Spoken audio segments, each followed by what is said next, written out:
नाही रे, ते म्हणत होते ते बरोबर आहे खोड्या. ते काय मला म्हणलं माहिती आहे काय, साहेब देवळात गेल्यावर देवाचा नुसता प्रसाद देतात आणि देवाला आलेल्या संपत्ती का वाटत नाही. मी म्हणलो आता हा मोठा प्रश्न आहे म्हणलो.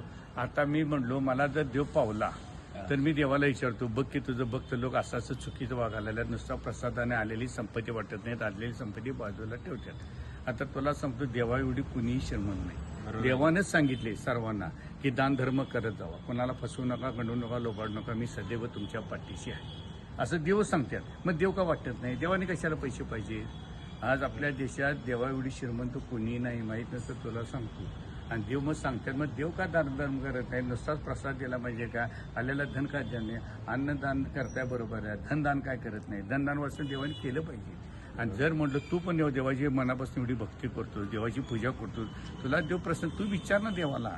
मला जो प्रश्न विचारला, मी काय देव आहे का म्हटलो, मला पावला तर मी ते सांगतो देवाला. कारण मला वाटते की मला देव पावणार नाही, कारण मी चुकीचं वागायला लागलो ना, फसवून गंडवून वाढतोय नसल्यामुळे, मी सरळ वागल्यामुळे मला देव प्रसन्न होईल का नाही मला वाटते. तुम्ही जर बघा, तुम्ही एवढी देवाची भक्ती करताय, तुम्हाला पावला तर, आणि दोघांपैकी कोणाला पण पाहून दे, पहिले तू प्रश्न विचारा, देवा तुला एवढं कशाला लागतं. बरोबर आहे, नुसता तुझे भक्त प्रसाद वाटतात आणि आल्याला धनसंपत्ती बाजूला ठेवतात तुझ्या नावावर, ती पण वाटायचं सांग, नाही तर वाटून टाका.